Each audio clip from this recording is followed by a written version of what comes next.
अस्सलाम वालेकुम रहमतुल्लाहि व बरकातुहू। 9th क्लास केमिस्ट्री का सेकंड चैप्टर है और उसका लास्ट टॉपिक है यूजेस ऑफ आइसोटॉप्स। इससे पहले हमने आइसोटॉप्स के बारे में कंप्लीट स्टडी कर ली थी, आइसोटॉप्स की एग्जांपल्स, उसकी डेफिनेशंस और आइसोटॉप्स कैसे बनते हैं। इन तमाम टॉपिक्स के बारे में हम पहले स्टडी कर चुके हैं। तो आज का जो हमारा टॉपिक है यूजेस ऑफ आइसोटॉप्स, ये एक बोर्ड के पॉइंट ऑफ व्यू से एक बहुत इंपॉर्टेंट क्वेश्चन है। कई बार लॉन्ग क्वेश्चन में ये आ भी सकता है। तो यहाँ पर आपकी बुक में जो यूजेस ऑफ आइसोटॉप्स दिए गए हैं, मैंने वही बोर्ड पर उतारे हैं। इनको हम समझेंगे कि हम आइसोटॉप्स को कहाँ कहाँ इस्तेमाल कर सकते हैं, हमारी डेली लाइफ में कहाँ कहाँ इस्तेमाल होता है इनका। लेकिन ज़्यादातर जो इनका यूज़ होता है आइसोटॉप्स का, रेडियो एक्टिव आइसोटॉप्स का, वो आपको मेडिसिन की फील्ड में मिलेगा। ठीक है, जो मेडिसिन बनती हैं या आप ऐसा कह लें कि तिब के शोबे में आपको रेडियो एक्टिव आइसोटॉप्स का बहुत ज़्यादा यूज़ मिलेगा। सबसे पहले यहाँ पर आता है जी रेडियोथेरेपी। रेडियोथेरेपी एक ट्रीटमेंट ऑफ कैंसर की एक टेक्निक है जिसके ज़रिए से हम विदाउट सर्जिकल ऑपरेशंस या विदाउट सर्जरी हम सिर्फ़ और सिर्फ रेडिएशंस को इस्तेमाल करके कैंसर का ट्रीटमेंट कर सकते हैं। तो यहाँ पर दो किस्म के आपकी बुक में जो मेंशन है, skin cancer and internal body cancer, यानी कि बॉडी के इंटरनल पार्ट पर अगर कोई कैंसरस सेल्स बनते हैं तो उनका हम ट्रीटमेंट भी इनके थ्रू कर सकते हैं। सबसे पहले देखें जी, स्किन कैंसर के लिए जो आइसोटॉप्स इस्तेमाल किए जाते हैं, फास्फोरस 32 एंड स्ट्रोंशियम 90, ये दोनों ही बीटा रेडिएशंस एमिट करती हैं। और आपको पता होगा कि बीटा रेडिएशंस जो होती हैं वो लेस पेनिट्रेटिंग रेडिएशन होती हैं। ये मैंने लिखा भी है, लेस पेनिट्रेटिंग रेडिएशंस। अब स्किन कैंसर क्योंकि बॉडी के अपर साइड पर, यानी कि हमारी अगर स्किन पर खुदा ना खास्ता अगर कैंसरस सेल्स बनते हैं, तो इसके मुकाबले में अगर हम ऐसी रेडिएशंस इस्तेमाल करें जो कि बॉडी के बहुत अंदर तक एब्जॉर्ब होती हों, तो आप खुद इमेजिन करें कि वो बॉडी के अंदर जाकर हमारे जो बिल्कुल हेल्थी सेल्स होते हैं उनको भी वो ख़त्म कर सकते हैं, डिस्ट्रॉय कर सकते हैं। इसलिए हमें कुछ ऐसी रेडिएशंस चाहिए थी जो सिर्फ़ और सिर्फ स्किन कैंसर का ही इलाज कर सकें, स्किन पर एब्जॉर्ब हों, उन कैंसरस सेल्स की डेथ हो और वो बॉडी के अंदर ना वो एब्जॉर्ब ना हो सकें वो रेडिएशंस। तो यहाँ पर ये जो फास्फोरस 32 एंड स्ट्रोंशियम 90 है, ये बीटा रेडिएशंस एमिट करती हैं जो कि जिस्म के ज़्यादा अंदर तक एब्जॉर्ब नहीं हो सकते, सिर्फ ऊपर ऊपर तक एब्जॉर्ब होते हैं। स्किन पर जो सेल्स बन जाते हैं उनको वो डिस्ट्रॉय कर देते हैं, ठीक है, और ट्रीटमेंट हो जाता है। इसके बाद अब इंटरनल बॉडी, यानी कि बॉडी के किसी इंटरनल पार्ट पर अगर कोई कैंसरस सेल्स बनते हैं, कैंसरस सेल्स हम कहते हैं किसको हैं? यहाँ पर क्या होता है कि एक सेल था, उसकी डिवीजन होती है, नए सेल्स बनते हैं। अगर ये डिवीजन जो है सेल्स की ये अनकंट्रोल्ड हो जाए, यानी कि कंट्रोल आउट ऑफ कंट्रोल हो जाए अगर, तो उस जगह पर बहुत से सेल्स का एक गुच्छा बन जाता है, सेल्स इकट्ठे हो जाते हैं, क्लस्टर ऑफ सेल्स बन जाता है अगर अनकंट्रोल्ड डिवीजन होती रहे। तो इस अनकंट्रोल्ड डिवीजन से क्या होता है, यहाँ पर ट्यूमर्स बन जाते हैं, इनको हम बोलते हैं फिर ट्यूमर्स। ठीक है, अब ये जो ट्यूमर्स होते हैं, आपने नाम सुना होगा, इनको हम उर्दू में रसौली भी कहते हैं। तो इनके इलाज के लिए, इनके ट्रीटमेंट के लिए, ट्यूमर्स को मारने के लिए या कैंसरस सेल्स को मारने के लिए हम इंटरनल बॉडी में अगर कोई है तो जो आइसोटॉप यूज़ होता है कोबाल्ट 60। ये कोबाल्ट 60 जो आइसोटॉप है, ये गैमा रेडिएशन एमिट करता है। और गैमा रेडिएशन आपको पता होगा कि बॉडी के यानी कि ज़्यादा अंदर तक एब्जॉर्ब हो सकता है। अब कोई ऐसी रेडिएशन हमें चाहिए थी जो कि बॉडी के अंदर तक जा सके, उन सेल्स को डिस्ट्रॉय कर सकें, इसलिए हमने फिर बीटा रेडिएशन नहीं बल्कि गैमा रेडिएशन इस्तेमाल की ताकि वो बॉडी के इंटरनल कैंसर सेल्स को भी डिस्ट्रॉय कर सकें। ठीक है, इसके बाद आता है जी second uses, tracers for diagnosis and medicine. Diagnosis यानी कि तशखीस करना, अगर कोई किसी इंसान को कोई बीमारी है तो बीमारी का पता लगाना कि कौन सी बीमारी है, किस हद तक वो पहुंच चुकी है, उनके लिए भी आइसोटॉप्स को इस्तेमाल किया जाता है। यहाँ पर यूज़ लिखा हुआ है आयोडीन 131। आयोडीन 131 जो आइसोटॉप है, इसको हम इस्तेमाल करते हैं for the diagnosis of goitre in thyroid gland. Thyroid gland हमारे इस जगह पर मौजूद होते हैं और ये आयोडीन अगर इनको मिल जाए तो आयोडीन को इस्तेमाल करके ये अपना बेटर फंक्शन कर सकते हैं, इनकी फंक्शनिंग में कोई मसला नहीं होता।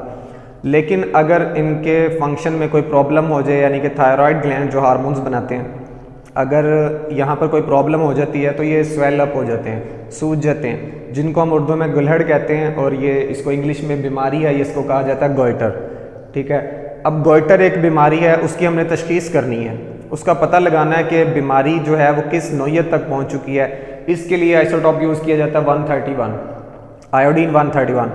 ये क्या होता है कि जब आइसोटॉप्स उस जगह पर जाकर हमारी ब्लड स्ट्रीम के थ्रू उस जगह पर जाकर हो जाते हैं एब्जॉर्ब, जब एब्जॉर्ब हो जाएंगे, अब हम क्या करते हैं कि डिटेक्टर्स के ज़रिए से हम इन आइसोटॉप्स का अंदाज़ा करते हैं, क्योंकि इनमें से रेडिएशंस हर टाइम निकलती रहती हैं और इन रेडिएशंस के थ्रू बहुत इजीली हम डिटेक्टर्स के थ्रू यानी कि इन रेडिएशंस को पकड़ सकते हैं, उनको हम पहचान सकते हैं। तो इस तरह से आपको पता लग जाता है कि बॉडी के किसी भी हिस्से में कोई बीमारी है, उसका पता लग जाएगा आपको। फिर उसके बाद आप उसका अंदाज़ा कर सकते हैं कि वो बीमारी किस हद तक पहुंच चुकी है। जैसे ट्यूमर्स बन रहे थे तो ट्यूमर्स की भी डायग्नोसिस के लिए हम आइसोटॉप्स को इस्तेमाल कर सकते हैं। इस तरह के एब्जॉर्ब्स करवाएंगे इनमें आइसोटॉप्स जिनमें से रेडिएशंस निकलेंगी, रेडियो एक्टिव आइसोटॉप्स। फिर हम डिटेक्टर के थ्रू उनको डिटेक्ट करेंगे और डिटेक्शन के बाद हमें पता लगेगा कि बॉडी के किस पार्ट में बीमारी है और वो किस हद तक पहुंच चुकी है। दूसरा जी टेक्नीटियम जो है ये बोन ग्रोथ के लिए इस्तेमाल होता है कि आपने अगर चेक करना हो कि हमारी बोन ग्रोथ जो है, हड्डियों की जो ग्रोथ है वो कैसी हो रही है, तो ये जो टेक्नीटियम है ये यहाँ पर यूज़ किया जाता है। ये हड्डियों में जाकर एब्जॉर्ब हो जाता है और उसके बाद आप डिटेक्टर्स के थ्रू इस आइसोटॉप को डिटेक्ट करते हो। इस आइसोटॉप की डिटेक्शन से आपको पता लगता है कि आपने जिस चीज़ की भी डायग्नोसिस करनी है वो किस हद तक पहुंच चुका है, या कैसी ग्रोथ कैसी हो रही है, या कोई बीमारी है तो वो बीमारी कैसी है, कहाँ तक पहुंच चुकी है, ज़्यादा नुकसानदेह तो नहीं है। ठीक है, तो ये बीमारियों की तशख़ीस के लिए भी इनको इस्तेमाल किया जाता है। उसके बाद आता है archaeological and geological uses. Archaeological and geological uses के अंदर आइसोटॉप्स का एक बहुत बड़ा किरदार है। इसके अंदर हम करते क्या हैं, for the determination of ages of the fossils by carbon dating. अब यहाँ पर इन दोनों वर्ड्स को मैंने हाईलाइट करके और सेपरेट से इनके पॉइंट्स लिखे हैं। अगर आप सोचें कि आपको कोई एक पत्थर मिलता है जो कि हज़ारों साल पुराना, लाखों साल पुराना, या कोई हड्डी मिलती है, कोई स्केलेटन मिलता है, तो आपने देखा होगा कि कहा जाता है कि ये इतने साल पुराना है, इतने हज़ार साल गुजर चुके हैं। ये हम कैसे कह सकते हैं? इतनी जो हज़ारों साल एज का डिफरेंस है, ये हमें कैसे पता लग जाता है कि वो कितने साल पुराना है? ठीक है, इस बात का अंदाज़ा जो जियोलॉजिस्ट होते हैं और आर्कियोलॉजिस्ट होते हैं वो कार्बन डेटिंग के थ्रू आइसोटॉप्स को इस्तेमाल करके करते हैं। फॉसिल्स किनको कहा जाता है? फॉसिल्स हम कहते हैं जी remains of dead plants and animals. कोई जानवर या कोई पौधा अगर मर चुका था, उसके ऊपर मिट्टी की लेयर्स आना शुरू हो जाती हैं और वो दब जाता है ज़मीन में। उसके बाद आपको हज़ारों सालों बाद, सैकड़ों सालों बाद, लाखों सालों बाद अगर उसके मिलते हैं, बाकियात मिलते हैं, रिमेन्स मिलते हैं, यानी कि हड्डियाँ मिलती हैं, क्योंकि बॉडी जो ऊपर वाली बॉडी होगी वो तो गल सड़ जाएगी, लेकिन उनकी जो हड्डियाँ होती हैं, स्केलेटन होता है, वो हमें मिलता है। अब उनको हम फॉसिल्स कहते हैं। ठीक है, remains of dead plants and animals, उनको हम फॉसिल्स कहते हैं। अब इन फॉसिल्स की आपने एज का अंदाज़ा करना होता है कि ये कितने सालों पहले इनकी डेथ हुई थी। उसके लिए हम फिर कार्बन डेटिंग यूज़ करते हैं। कार्बन डेटिंग एक टेक्निक है जिसको हम हाफ लाइफ मेथड भी बोलते हैं। इसके थ्रू आप किसी भी एनिमल का या किसी भी प्लांट का जो फॉसिल है उसकी एज का अंदाज़ा कर सकते हो। और यहाँ पर आपको पता होगा कि हम यूज़ करते हैं कार्बन 14 आइसोटॉप्स। ये जो कार्बन 14 आइसोटॉप है ये रेडियो एक्टिव आइसोटॉप है। इसके थ्रू हम इसकी हाफ लाइफ चेक करते हैं, क्योंकि आपको पता है कि किसी भी लिविंग ऑर्गेनिजम्स के अंदर कार्बन की जो कंसंट्रेशन है वो होती है, मौजूद होती है। तो कार्बन, क्योंकि यहाँ पर कार्बन 14 एक रेडियो एक्टिव आइसोटॉप है, ये रेडिएशंस रिलीज़ करता जाएगा, तो असल में आपने इस कार्बन की हाफ लाइफ चेक करनी होती है। इसकी हाफ लाइफ से आपको अंदाज़ा हो जाता है कि वो जिसमें से आपने ये कार्बन की रेडिएशन को चेक किया है उसकी एज कितनी है। अब लिविंग ऑर्गेनिज्म के अंदर आप सपोज कर लें कि एक जानवर था, उसके अंदर कार्बन की कंसंट्रेशन 100 ग्राम थी। मरने के बाद आप ऐसा कह लें कि हर 500 साल के बाद उसकी जो कंसंट्रेशन है वो हाफ रह जाएगी।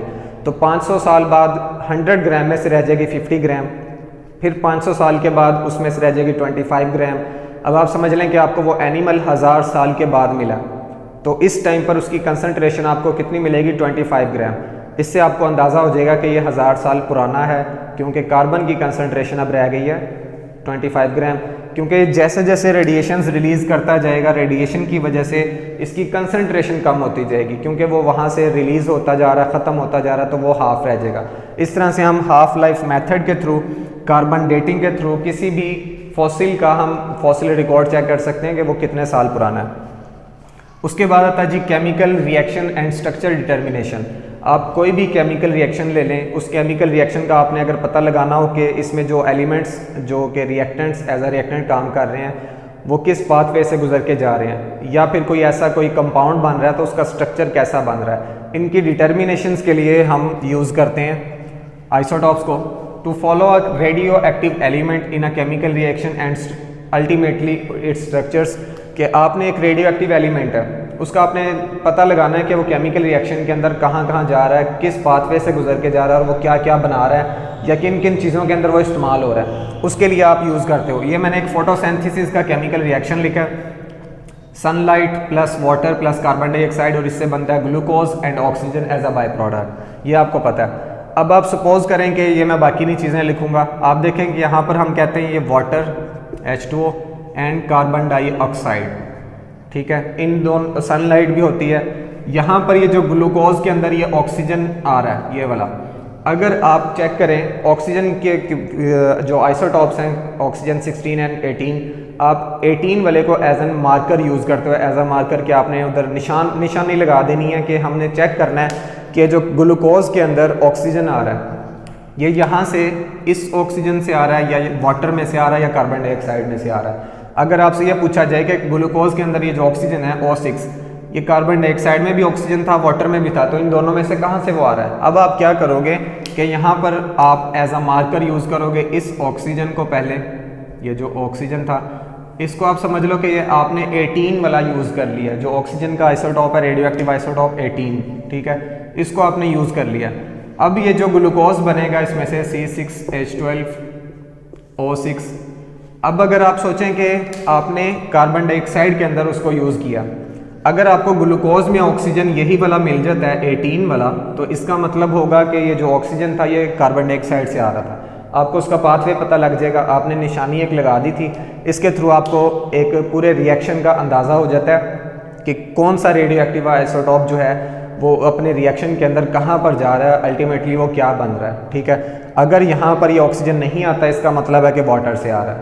आप वाटर में भी ये चेक कर सकते हैं कि वाटर में इसको अगर आप कार्बन ऑक्सीजन 18 यूज़ करें और अगर आपको ग्लूकोज में ये ऑक्सीजन 18 मिल जाता है, इसका मतलब है वो वाटर से आ रहा है। तो इस तरह से आप किसी भी एलिमेंट का पूरे रिएक्शन के अंदर पाथवे चेक कर सकते हैं, और स्ट्रक्चर्स भी हम इसी तरह से डिटरमिन कर सकते हैं रेडियो एक्टिव आइसोटॉप्स को यूज़ करके। उसके बाद आता है जी पावर जनरेशन। पावर जनरेशन के अंदर रेडियो एक्टिव आइसोटॉप्स का बहुत बड़ा इस्तेमाल है, इससे इलेक्ट्रिसिटी प्रोड्यूस करवाई जाती है। तो एक रिएक्शन लिखा हुआ है, ये एक फिशन रिएक्शन है। फिशन रिएक्शन हम कहते हैं जिसमें एक बड़ा मॉलिक्यूल या बड़ा न्यूक्लियस जो होता है वो टूट कर, या बड़ा एटम टूटकर छोटे छोटे न्यूक्लियाइज में या फिर छोटे छोटे मॉलिक्यूल्स में कन्वर्ट होता है, यानी कि एक बड़ी चीज़ टूटकर छोटी चीज़ में कन्वर्ट हो जाए, फिशन रिएक्शन कहलाता है। यूरेनियम का एक आइसोटॉप लिखा गया, यूरेनियम 235। यूरेनियम को अगर हम एक एलिमेंट है, बड़ा एलिमेंट है, इस पर अगर हम न्यूट्रॉन्स की बम्बार्डमेंट करवाते हैं, देखें ये न्यूट्रॉन इसके साथ जब टकराता है तो बम्बार्डमेंट के बाद बेरियम बनता है, क्रिप्टॉन बनता है और 3 न्यूट्रॉन्स इसमें से एमिट होते हैं, ठीक है। अब बोर्ड पर जगह की कमी थी, ताकि नहीं तो मैं आपको बता देता ये सारा कुछ कैसे होता है। तो ये रिएक्शन आपकी बुक वाला ही मैंने बोर्ड पर भी लिखा हुआ है।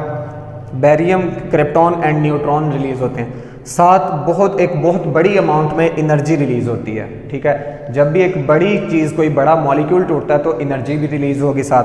अब इस एनर्जी को हम यूज़ करते हैं, ये एक फिशन रिएक्शन है जो कि कंट्रोल्ड रिएक्शन है, ठीक है, अंडर कंट्रोल है।